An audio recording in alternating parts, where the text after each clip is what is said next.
Hi hello friends, ಎಲ್ಲರಿಗೂ ನಮಸ್ಕಾರ. ನಾಗುಮಾಹಿ cooking ಚಾನಲ್ಗೆ ಸ್ವಾಗತ. ನಮ್ಮ ಚಾನಲ್ನ ಎಲ್ಲರೂ ಸಬ್ಸ್ಕ್ರೈಬ್ ಮಾಡ್ಕೊಂಡಿರೋರ್ಗು ಧನ್ಯವಾದಗಳು.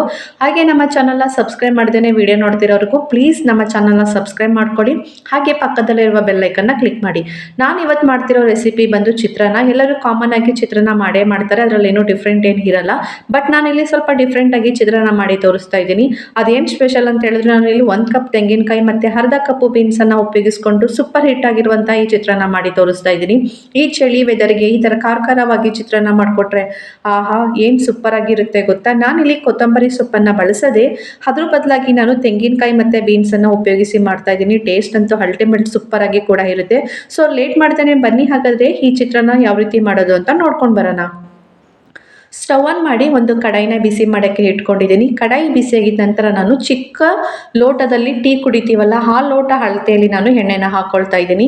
ನಾನು ಸ್ವಲ್ಪ ಎಣ್ಣೆನ ಜಾಸ್ತಿನೇ ಹಾಕ್ಕೊಳ್ತಾ ಇದ್ದೀನಿ. ಯಾಕೆಂತ ಹೇಳಿದ್ರೆ ನಾನು ಮಾಡ್ತಿರೋ ಕ್ವಾಂಟಿಟಿ ಸ್ವಲ್ಪ 6 to 7 ಮೆಂಬರ್ಸ್ಗಾಗೋಷ್ಟು ಮಾಡ್ತಾ ಇದ್ದೀನಿ. ಅದಕ್ಕೋಸ್ಕರ ಸ್ವಲ್ಪ ಎಣ್ಣೆನ ಹಾಕ್ಕೊಳ್ತಾ ಇದ್ದೀನಿ.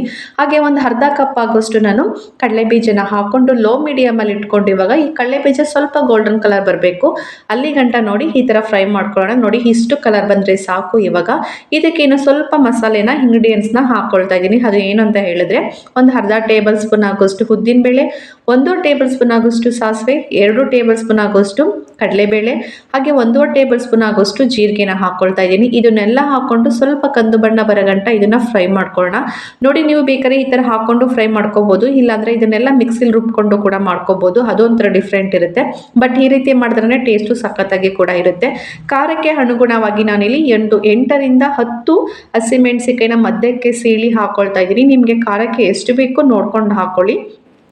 ಎಣ್ಣೆಯಲ್ಲಿ ಈ ಹಸಿಮೆಣಸಿಕಾಯಿ ಸ್ವಲ್ಪ ಫ್ರೈ ಆಗಿದ ನಂತರ ನಾನಿಲ್ಲಿ 1 ಗೆಡ್ಡೆ ಬೆಳ್ಳುಳ್ಳಿನ ಆದಷ್ಟು ಚಿಕ್ಕದಾಗಿ ಕಟ್ ಮಾಡಿ ಹಾಕೊಳ್ತಾ ಇದ್ದೀನಿ. ಹಾಗೆ ಸ್ವಲ್ಪ ಹಸಿ ಕರಿಬೇವಿನ ಸೊಪ್ಪನ್ನು ಹಾಕೊಳ್ತಾ ಇದ್ದೀನಿ. ಬೆಳ್ಳುಳ್ಳಿನ ಹಾಕಿದ ತಕ್ಷಣ ಎಲ್ಲ ಎತ್ತಾಕ್ಬಿಡ್ತಾರೆ, ಅದಕ್ಕೋಸ್ಕರ ನಾನು ಈ ಥರ ಚಿಕ್ಕದಾಗಿ ಕಟ್ ಮಾಡಿ ಹಾಕ್ಕೊಳ್ತಾ ಇದ್ದೀನಿ. ಇದನ್ನೆಲ್ಲ ಫ್ರೈ ಮಾಡ್ಕೊಂಡಿದ್ದ ನಂತರ ನಾನಿಲ್ಲಿ 1 ಕಪ್ ಅಳತೆಯಲ್ಲಿ ಈರುಳ್ಳಿನ ಆದಷ್ಟು ಚಿಕ್ಕದಾಗಿ ಸ್ಲೈಸ್ ರೀತಿಯಾಗಿ ಕಟ್ ಮಾಡಿ ಹಾಕ್ಕೊಳ್ತಾ ಇದ್ದೀನಿ.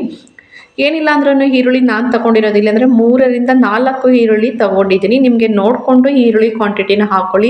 ಚಿತ್ರಾನ್ನಕ್ಕೆ ಈರುಳ್ಳಿ ಕಡಲೆ ಬೀಜ ಜಾಸ್ತಿ ಇದ್ರೇ ಟೇಸ್ಟ್ ಅಂತೂ ಮಸ್ತಾಗಿ ಕೂಡ ಇರುತ್ತೆ. ಅದಕ್ಕೋಸ್ಕರ ನಾನು ಸ್ವಲ್ಪ ಈರುಳ್ಳಿನ ಹಾಕ್ಕೊಂಡಿದ್ದೀನಿ. ಈ ಈರುಳ್ಳಿ ಸ್ವಲ್ಪ ಕಲರ್ ಚೇಂಜ್ ಆಗಬೇಕು.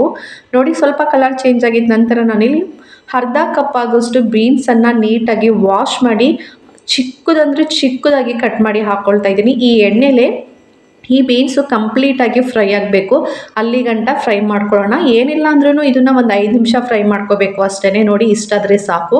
ಇವಾಗ 1 ಕಪ್ ಆಗೋಷ್ಟು ತೆಂಗಿನಕಾಯಿ ತುರಿದು ತೊಗೊಂಡಿದ್ದೀನಿ, ಇದನ್ನು ಕೂಡ ಹಾಕ್ಕೊಳ್ತಾ ಇದ್ದೀನಿ. ಟೈಮ್ ಇತ್ತಂತ ಹೇಳಿದ್ರೆ ಈ ಥರ ತುರಿದು ಬಿಟ್ಟು ಹಾಕ್ಕೊಳ್ಳಿ. ಟೈಮ್ ಇಲ್ಲ ಅಂತ ಹೇಳಿದ್ರೆ ಮಿಕ್ಸಿಲಿ ಕಟ್ ಮಾಡಿ ರುಬ್ಕೊಂಡು ಬೇಕಾದ್ರೂ ನೀವು ಹಾಕ್ಕೋಬೋದು. ಬಟ್ ಇದರ ತುರಿದು ಬಿಟ್ಟು ಹಾಕೋದ್ರೆ ಟೇಸ್ಟ್ ಅಂತೂ ಸೂಪರಾಗಿ ಕೂಡ ಇರುತ್ತೆ. ಈ ತೆಂಗಿನಕಾಯಿ ಕೂಡ ಸ್ವಲ್ಪ ಎಣ್ಣೆಯಲ್ಲಿ ಚೆನ್ನಾಗಿ ಬೇಯಬೇಕು. ಅದಕ್ಕೋಸ್ಕರ ಸ್ವಲ್ಪ ರುಚಿಗೆ ತಕ್ಕಷ್ಟು ಉಪ್ಪನ್ನು ಹಾಕ್ತಾ ಇದ್ದೀನಿ. ನೋಡ್ಕೊಂಡು ಹಾಕೊಳ್ಳಿ ಉಪ್ಪು. ರೈಸಿಗೂ ಹಾಕ್ಕೊಂಡಿರ್ತೀವಲ್ಲ ಸ್ವಲ್ಪ ಉಪ್ಪನ್ನು ನೋಡ್ಕೊಂಡು ಹಾಕ್ಕೊಳ್ಳಿ. ನೋಡಿ ಎಣ್ಣೆಲಿ ಇದನ್ನು 3ರಿಂದ 4 ನಿಮಿಷ ಈ ಥರ ಚೆನ್ನಾಗಿ ಫ್ರೈ ಮಾಡ್ಕೋಬೇಕು. ನೋಡ್ತಾ ಇರ್ಬೋದು ಕಂಪ್ಲೀಟ್ ಆಗಿದೆ, ಎಣ್ಣೆಲಿ ಕೂಡ ಚೆನ್ನಾಗಿ ಬೆಂದಿದೆ. ಇಷ್ಟಾದರೆ ಸಾಕು. ಇವಾಗ ಅರಿಶಿನ ಪುಡಿನ 1 ಟೇಬಲ್ ಸ್ಪೂನ್ ಅಷ್ಟು ನಾನು ಹಾಕ್ಕೊಳ್ತಾ ಇದ್ದೀನಿ. ನೋಡಿ ಇದನ್ನು ಅರಿಶಿನ ಪುಡಿನ ಎಣ್ಣೆಯಲ್ಲಿ ಸ್ವಲ್ಪ 1-2ರಿಂದ 3 ಸೆಕೆಂಡ್ ಈ ಥರ ಫ್ರೈ ಮಾಡಿಕೊಂಡ್ರೆ ಆಯಿತು. ನೋಡಿ ಇಷ್ಟೇ ಇದಕ್ಕೆ ಬೇಕಾಗಿರುವ ಮೇನ್ ಇಂಗ್ರೀಡಿಯೆಂಟ್ಸು. ಇವಾಗ ಸ್ಟವನ್ನು ಆಫ್ ಮಾಡ್ಕೊಳ್ತಾ ಇದ್ದೀನಿ. ಇವಾಗ ಲಾಸ್ಟಲ್ಲಿ ನಾನು 2 ದಪ್ಪ ಮೀಡಿಯಮ್ ಸೈಜ್ ಆಗೋಷ್ಟು ನಿಂಬೆಹಣ್ಣ ಕಟ್ ಮಾಡಿ ರಸನ ಫಸ್ಟ್ ರೆಡಿ ಮಾಡಿ ಇಟ್ಕೊಂಡಿದ್ದೆ. ಈ ರಸನೆಲ್ಲ ಹಾಕ್ಕೊಂಡಿದ ನಂತರ ಒಂದ್ಸಲಿ ನೀಟಾಗಿ ಮಿಕ್ಸ್ ಮಾಡ್ಕೋಬೇಕು. ಯಾಕೆಂತ ಹೇಳಿದ್ರೆ ಈರುಳ್ಳಿ, ಬೀನ್ಸು, ಕಾಯಿ ಪ್ರತಿಯೊಂದಕ್ಕೂ ಆ ನಿಂಬೆ ರಸ ಚೆನ್ನಾಗಿ ಹಿಡಿಬೇಕು. ಅದಕ್ಕೋಸ್ಕರ ಸ್ಟವ್ ಮೇಲೆ ಇಟ್ಕೊಂಡು ಈ ನಿಂಬೆ ರಸನ ನೀಟಾಗಿ ಒಂದ್ಸಲಿ ಮಿಕ್ಸ್ ಮಾಡ್ಕೋಬೇಕು. ನೋಡಿ ಇವಾಗ ಕಂಪ್ಲೀಟ್ ಆಗಿ ಈ ಗೊಜ್ಜು ರೆಡಿ ಆಗಿದೆ. ನನಗೆ ಇಲ್ಲಿ ಸ್ವಲ್ಪ ಗೊಜ್ಜು ಜಾಸ್ತಿ ಆಗಿದೆ, ಅದಕ್ಕೋಸ್ಕರ ನಾನು 1 ಕಪ್ಗೆ ಸಪ್ರೇಟ್ ಮಾಡಿ ಇಟ್ಕೊಳ್ತಾ ಇದ್ದೀನಿ. ಬೇಕು ಅಂದಾಗ ಯಾವಾಗ ರೈಸ್ ರೆಡಿ ಇತ್ತು ಅಂತ ಹೇಳಿದ್ರೆ ಮಿಕ್ಸ್ ಮಾಡ್ಕೊಂಡು ತಿನ್ಕೋಬಹುದು ಅಷ್ಟೇ. ನೋಡಿ ನಾನಿಲ್ಲಿ ಸ್ವಲ್ಪನೇ ಇವಾಗ ರೈಸನ್ನು ಮಿಕ್ಸ್ ಮಾಡ್ಕೊಳ್ತಾ ಇದ್ದೀನಿ ಅಷ್ಟೇ. ಬಿಸಿ ಹಾಕೊಂಡು ತಿಂದ್ರೇ ಈ ರೈಸು ಟೇಸ್ಟ್ ಅಂತೂ ಸೂಪರ್ ಆಗಿ ಕೂಡ ಇರುತ್ತೆ. ನೋಡಿ ಒಂದ್ಸಲಿ ಈ ಥರ ನೀಟಾಗಿ ಒಂದ್ಸಲಿ ಮಿಕ್ಸ್ ಮಾಡ್ಕೋಬೇಕು. ಪ್ರತಿಯೊಂದು ರೈಸ್ಗೂ ಆ ಮಸಾಲೆ ಎಲ್ಲ ಕಂಪ್ಲೀಟಾಗಿ ಮಿಕ್ಸ್ ಆಗಬೇಕು. ಆ ಥರ ಕೈ ಬಿಡ್ತಾರಂಗೆ ಇದನ್ನು ನೀಟಾಗಿ ಮಿಕ್ಸ್ ಮಾಡ್ಕೊಂಡ್ರೆ ಟೇಸ್ಟು ಸೂಪರಾಗಿ ಕೂಡ ಇರುತ್ತೆ. ಈ ಟೈಮಲ್ಲಿ ನಿಮ್ಗೆ ಏನಾದ್ರು ಕಡಿಮೆ ಇತ್ತಂತ ಹೇಳಿದ್ರೆ ಉಪ್ಪನ್ನು ಹಾಕೋಬೋದು. ಅಕಸ್ಮಾತ್ ಹುಳಿ ಕಡಿಮೆ ಅಂತ ಹೇಳಿದ್ರೆ ಇನ್ನೂ ಸ್ವಲ್ಪ ನಿಂಬೆ ರಸನ ಕೂಡ ನೀವು ಸೇರಿಸ್ಕೋಬೋದು ಅಷ್ಟೇ. ಇವಾಗ ಕಂಪ್ಲೀಟಾಗಿ ಈ ಚಿತ್ರಾನ್ನ ರೆಡಿಯಾಗಿದೆ. ನೋಡ್ತಾ ಇದ್ರೇ ಎಷ್ಟು ಕಲರ್ಫುಲ್ಲಾಗಿ ಅಷ್ಟೇ ಟೇಸ್ಟಿಯಾಗಿ ಕೂಡ ಇರುತ್ತೆ. ಆಹಾ. ತೆಂಗಿನಕಾಯಿ ಮತ್ತು ಬೀನ್ಸನ್ನು ತಿಂತಾ ಇದ್ರೆ ಈ ಚಿತ್ರಾನ್ನ ಜೊತೆಗೆ ಅದ್ರ ಮಜನೇ ಬೇರೆ, ಸಖತ್ತಾಗಿ ಕೂಡ ಇರುತ್ತೆ. ಹುಳಿ ಖಾರ ಖಾರ, ಆ ಕಾಯಿ, ಆ ಬೀನ್ಸು, ಆ ಕಡಲೆಬೀಜ, ಆಹಾ ಬಾಯಿಗಂತೂ ಒಳ್ಳೆ ಮಜಾ ಅಂತಲೇ ಹೇಳ್ಬೋದು. ಅಷ್ಟು ಟೇಸ್ಟಿಯಾಗಿ ಕೂಡ ಇರುತ್ತೆ ಈ ಚಿತ್ರಾನ್ನ. ನಾರ್ಮಲ್ ಒಂದೇ ಥರದ ಚಿತ್ರಾನ್ನ ತಿಂದು ತಿಂದು ಬೇಜಾರಾಗಿದ್ದರೆ ಈ ಥರ ಬೀನ್ಸ್ ಮತ್ತು ತೆಂಗಿನಕಾಯಿನ ಉಪಯೋಗಿಸ್ಕೊಂಡು ಮಾಡ್ಕೊಡಿ. ಟೇಸ್ಟ್ ಅಂತೂ ಸೂಪರಾಗಿ ಕೂಡ ಇರುತ್ತೆ. Thank you.